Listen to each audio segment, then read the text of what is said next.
Baik, bismillahirrahmanirrahim. Assalamualaikum warahmatullahi wabarakatuh. Selamat malam kepada Ibu Maryam dan teman-teman sekalian.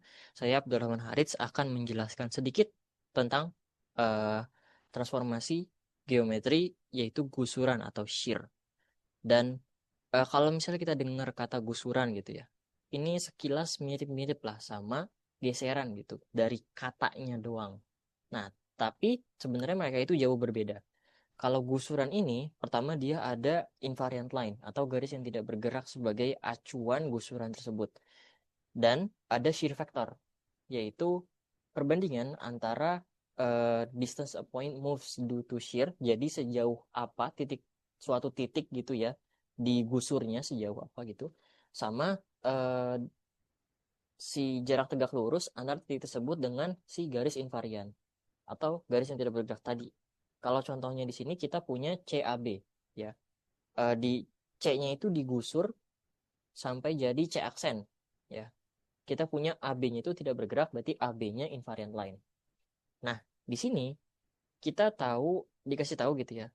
Si shear factornya itu satu. Udah gitu, di sini juga kita bisa hitung langsung gitu ya. Jarak tegak lurus C ke AB itu 5 satuan. Nah, jadi di sini kita bisa cari sejauh mana sih titik titik C ini digusur, yaitu satu sama dengan jaraknya dibagi 5. Sehingga jaraknya itu 5 satuan ke kanan. Oke, this is gonna be important. Sebelum itu kita nanti bakalan masuk ke contoh soal, tapi sebelumnya ini ada catatan dulu.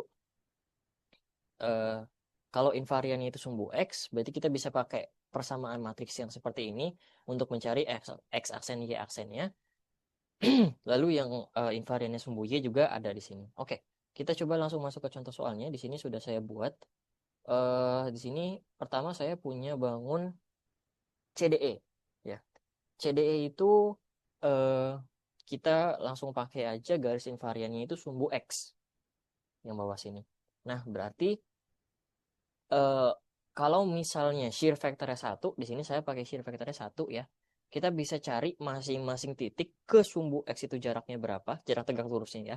Lalu habis itu kita bisa pakai, kita bisa tentukan sejauh apa titik tersebut digusur. Dan catatan lagi, karena ini mendekati sumbu X-nya dari atas ya. Kalau kita lihat di sini D ke sumbu X itu kan berarti dari atas ke bawah. Berarti digesernya ke kanan. Kalau misalnya dia itu dari mendekati sumbu X-nya dari bawah, ya dari negatif, nah berarti nanti dia digesernya ke kiri. Seperti itu. Itu akan sangat penting gitu ya untuk bangun-bangun yang setelah digusurnya. Nah, di sini kita bisa lihat C itu ke sumbu X satu satuan, berarti karena shear factor satu berarti dia digusur ke kanan sejauh satu satuan. Ini C aksennya.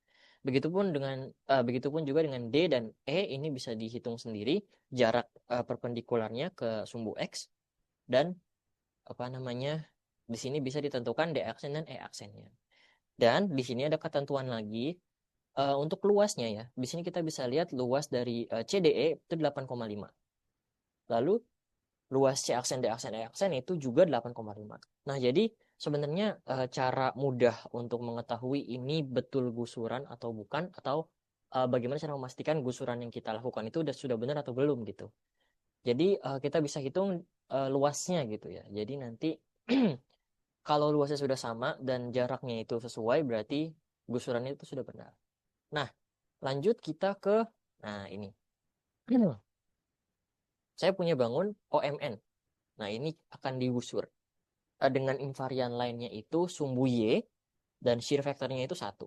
Nah, di sini kita bisa perhatikan O dan M itu mendekati sumbu Y dari sebelah kiri. Ya.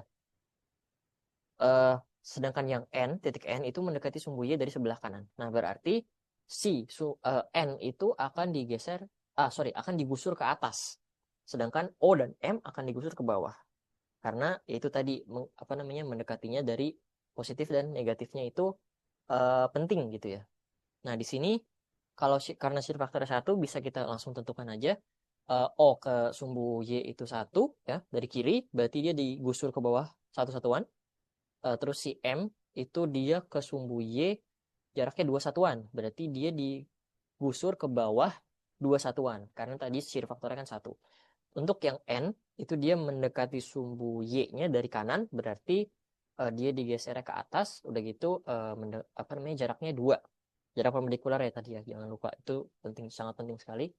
Jadi dia digusur ke atas 2 satuan. Sehingga kita punya N aksen tadi.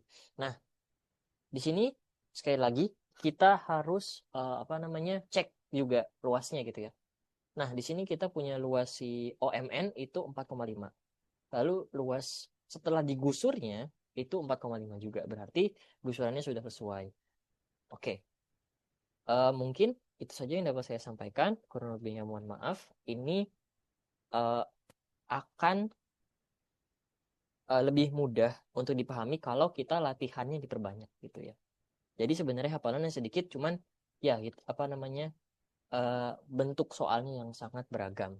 Mungkin itu saja yang dapat saya sampaikan. Kurang lebihnya mohon maaf. Assalamualaikum warahmatullahi wabarakatuh.